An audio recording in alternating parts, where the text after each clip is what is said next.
নমস্কাৰ জনাইছোঁ সকলোকে মোৰ অন্য এটা ভিডিঅ'লৈ আপোনালোক সকলোকে পুনৰবাৰ স্বাগতম জনাইছোঁ আৰু এয়া ভিডিঅ' আসলতে বিহুৰ আগৰ পৰাই কৰি অহা কিন্তু মোৰ এডিট কৰিবলৈ সময় হোৱা নাছিলে সেইবাবে মই ভিডিঅ' এডিট কৰিব পৰা নাছিলোঁ আৰু ভাবিছোঁ এতিয়া বিহুৰ পৰা অকণমান আজৰি হৈছোঁ ভাবিলোঁ যে ভিডিঅ'টো আপোনালোকৰ মাজলৈ আগবঢ়াওঁ কিনো কৰিলোঁ আসলতে বহুত কেইদিনৰ ভিডিঅ' একেলগে কৰি থোৱা আছে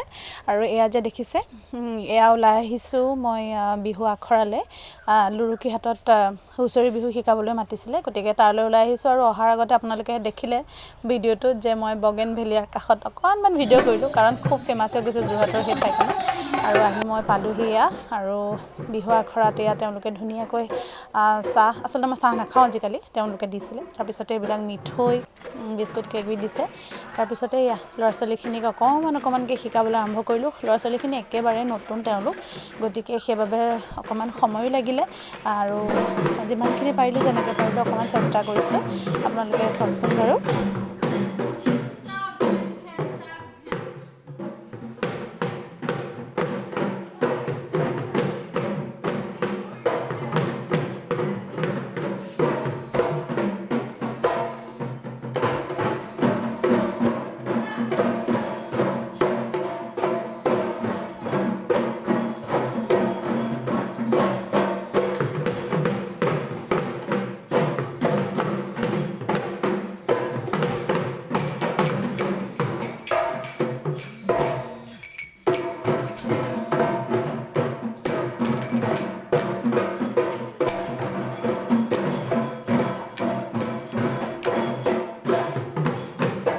আৰু আনফালে এয়া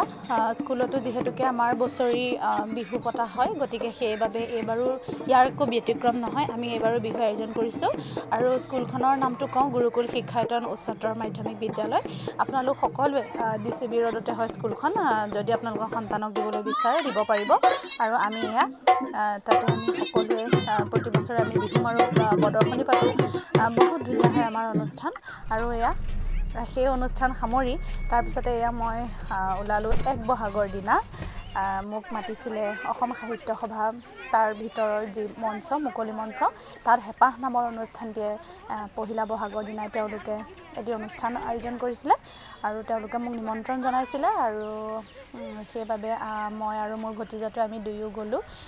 তাকো মই লৈ গ'লোঁ বোলো ব'লা আমি দুয়ো একেলগে অনুষ্ঠান কৰিম আৰু তাৰো অকণমান ভিডিঅ' ৰাখি থৈছোঁ আৰু মঞ্চখন মুকলি মঞ্চ যিহেতুকে সঁচাকৈ মোৰ বহুত ভাল লাগিলে অনুষ্ঠানটো কৰি পেলাই আৰু যোৰহাটত এনেকৈ আচলতে মই কৰিবলৈ পোৱা নাছিলোঁ বাৰু এইটোৱে মোৰ প্ৰথম এনেদৰে গতিকে অকণমান ভিডিঅ' কৰি ৰাখিলোঁ ভাবিলোঁ আপোনালোককো দেখুৱাওঁ আপোনালোকে চাওক ভিডিঅ'বোৰ আৰু ভিডিঅ'বোৰ চাই কেনে পাইছে জনাব আৰু মেকআপটো নিজে কৰিছোঁ একদম লাইটকৈ কৰিছোঁ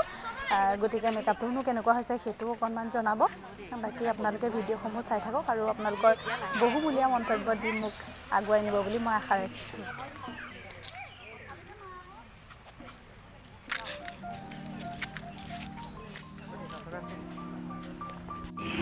নমস্কাৰ পোনপ্ৰথমে মই আপোনালোক সকলোলৈকে ৰঙালী বিহুৰ হিয়া ভৰা শুভেচ্ছা জ্ঞাপন কৰিলোঁ আজি আচলতে প্ৰথম দিনটোতে এনেদৰে যে এটা অনুষ্ঠান কৰিবলৈ পাইছোঁ তাৰ বাবে আপোনালোক সকলোকে ধন্যবাদ জনাইছোঁ বিশেষভাৱে মই ধন্যবাদ জনাম ৰশ্মি বাইদেউ আচলতে মই মইনা পাৰিজাতৰ এটা অনুষ্ঠানত জনজাতীয় নৃত্য শিকাবলৈ গৈছিলোঁ আৰু তাতে অকণমান ঢোল বাদনো কৰিছিলোঁ আৰু সেই অনুষ্ঠানতে ৰশ্মি বাইদেউক মই লগ পাইছিলোঁ আৰু বাইদেৱে তেতিয়া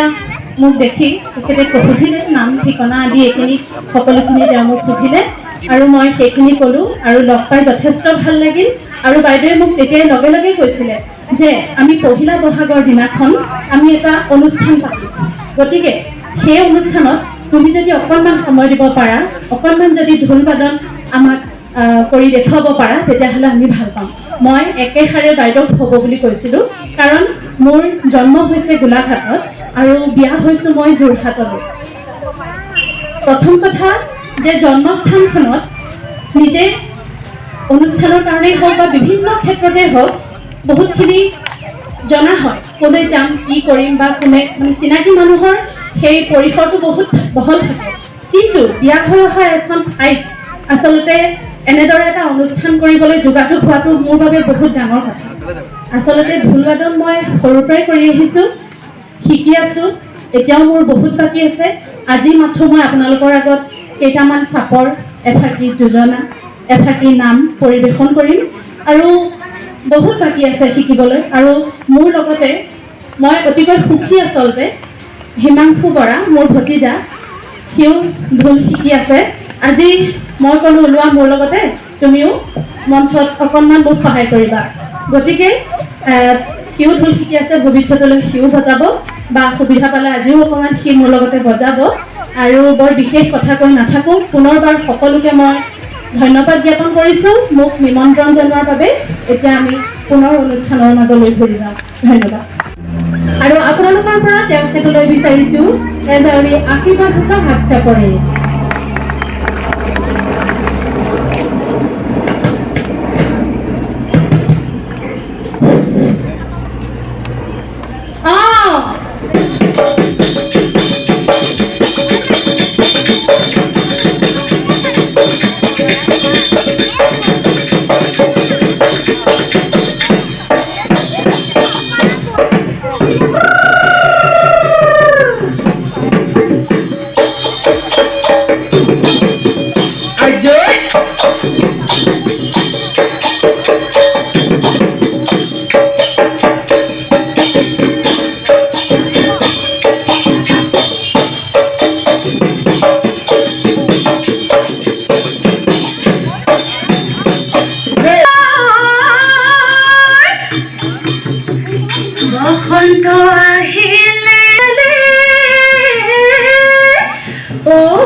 আজি বিহু তৰি ঢোল পেঁপা বাজি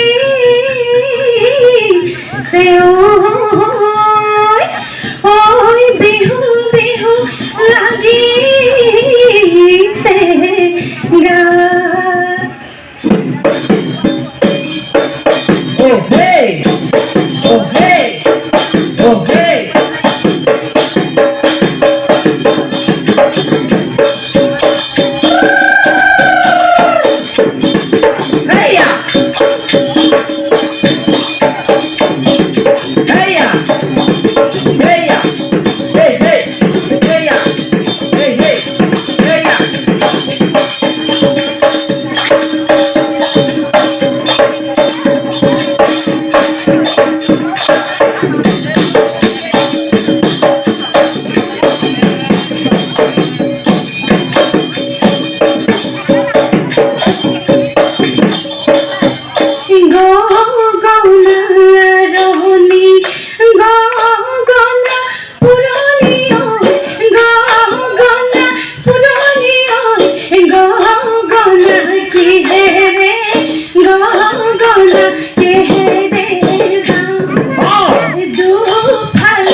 এয়া এনেদৰে পহিলা বহাগৰ দিনাখন প্ৰগ্ৰেম কৰিলোঁ কেনেকুৱা পালে আপোনালোকে জনাব আৰু তাৰে পিছত আপোনালোকক অকণমান ভিডিঅ' এটা দেখাওঁ বুলি ভাবিলোঁ চাৰিগাঁৱৰ হুকিমৰা গাঁৱৰ নামঘৰত তাত ভাগৱত পাঠ 19 তাৰিখৰ পৰা গতিকে তাৰ বাবে মানুহজনক দৃশ্যসজ্জাৰ দায়িত্ব দিছিলে কাম কৰিবলৈ আৰু সেইবাবে তেওঁ এই বস্তুখিনি নিৰ্মাণ কৰি উলিয়াইছিলে শংখ চক্ৰ গদা পদ্ম তাৰো অকণমান ভিডিঅ' কৰিলোঁ এয়া আচলতে বনাই থাকোঁতে ভিডিঅ' কৰা নহ'ল যিহেতুকে মানুহজনে ডিউটিৰ পৰা আহি মানে দেৰিকৈ বনাইহি গতিকে কেনেকুৱা পালে আপোনালোকে জনাব